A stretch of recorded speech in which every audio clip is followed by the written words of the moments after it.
कुएं में बहुत से मेंढक रहते थे। उनके राजा का नाम था गंगदत्त। गंगदत्त बहुत झगड़ालू स्वभाव का था। आसपास 2-3 और भी कुएं थे, उनमें भी मेंढक रहते थे।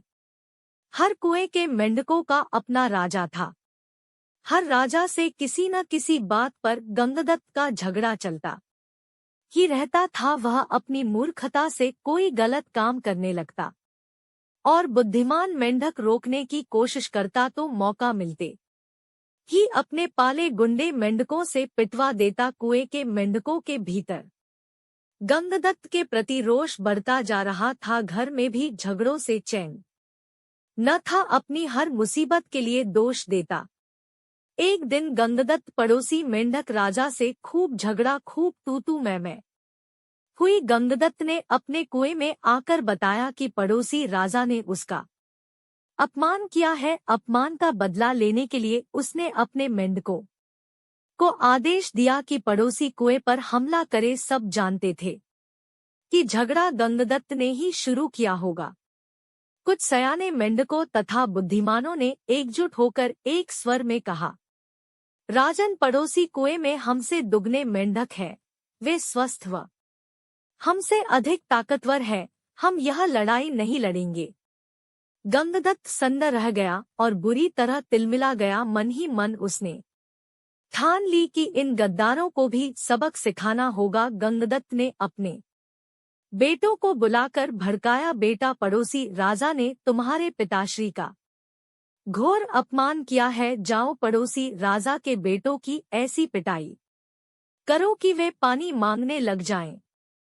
गंगदत्त के बेटे एक दूसरे का मुंह देखने लगे। आखिर बड़े बेटे ने कहा, पिताश्री, आपने कभी हमें टर्राने की इजाजत नहीं दी। टर्राने से ही मेंढकों में बल आता है, हौसला आता है और जोश आता है। आप ही बताइए कि बिना हौसले और जोश के हम किसी की क्या पिटाई कर पाएंगे। अब गंगदत्त सबसे चिढ़ गया। एक दिन वह कुड़ता और बड़बड़ाता कुएं से बाहर निकल इधर-उधर घूमने लगा। उसे एक भयंकर नाग पास ही बने अपने बिल में घुसता नजर आया। उसकी आंखें चमकी। जब अपने दुश्मन बन गए हों तो दुश्मन को अपना बनाना चाहिए, यह सोच वह बिल के पास जाकर बोला, नागदेव, मेरा प्रणाम। नागदेव फुफकारा, अरे मेंढक, मैं तुम्हारा बैरी हूँ, तुम्हें खा जाता हूँ और तू मेरे बिल के आगे आकर मुझे आवाज दे रहा है। गंगदत्त टर्राया है। नाग कभी कभी शत्रुओं से ज्यादा अपने दुख देने लगते हैं। मेरा अपनी जाति वालों और सगों ने इतना घोर अपमान किया है कि उन्हें सबक सिखाने के लिए मुझे तुम जैसे शत्रु के पास सहायता मांगने आना पड़ा है। तुम मेरी दोस्ती स्वीकार करो और मजे करो। नाग ने बिल से अपना सिर बाहर निकाला और बोला, मजे कैसे मजे। गंगदत्त ने कहा, मैं तुम्हें इतने मेंढक खिलाऊंगा कि तुम मोटाते मोटाते अजगर बन जाओगे। नाग ने शंका व्यक्त की, पानी में मैं जा नहीं सकता, कैसे पकड़ूंगा मेंढक। गंगदत्त ने ताली बजाई, नाग भाई, यही तो मेरी दोस्ती तुम्हारे काम आएगी। मैंने पड़ोसी राजाओं के कुओं पर नजर रखने के लिए अपने जासूस मेंढकों से गुप्त सुरंगें खुदवा रखी हैं। हर कुएं तक उनका रास्ता जाता है। सुरंगें जहां मिलती है वहां एक कक्ष है, तुम वहां रहना और जिस जिस मेंढक को खाने के लिए कहूं उन्हें खाते जाना। नाग गंगदत्त से दोस्ती के लिए तैयार हो गया, क्योंकि उसमें उसका लाभ ही लाभ था। एक मूर्ख बदले की भावना में अंधे होकर अपनों को दुश्मन के पेट के हवाले करने को तैयार हो तो दुश्मन क्यों न इसका लाभ उठाए।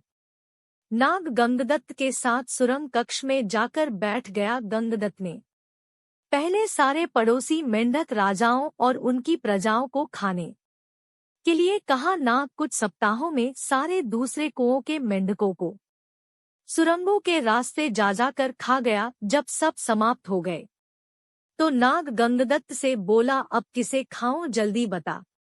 24 घंटे पेट फुल रखने की आदत पड़ गई है। गंगदत्त ने कहा, अब मेरे कुएं के सभी सयाने और बुद्धिमान मेंढकों को खाओ। वह खाए जा चुके तो प्रजा की बारी आई। गंगदत्त ने सोचा, प्रजा कि ऐसी की तैसी हर समय कुछ न कुछ शिकायत करती रहती है।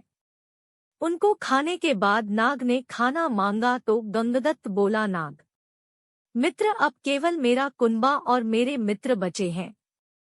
खेल खत्म और मेंढक हजम।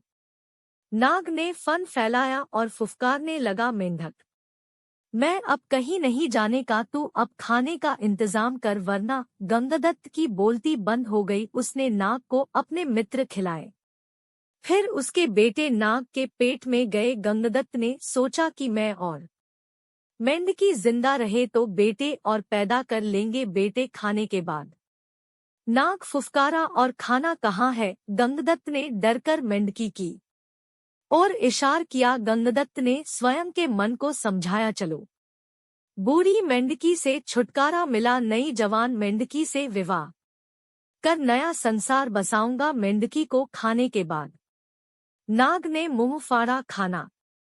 गंगदत्त ने हाथ जोड़े, अब तो केवल मैं बचा हूँ, तुम्हारा दोस्त गंगदत्त, अब लौट जाओ।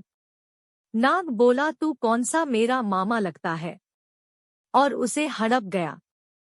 सीखा, अपनों से बदला लेने के लिए जो शत्रु का साथ लेता है उसका अंत निश्चित है। पोस्टेड बाय कहानी बस फ्रेंड्स। आपको ये कहानी कैसी लगी?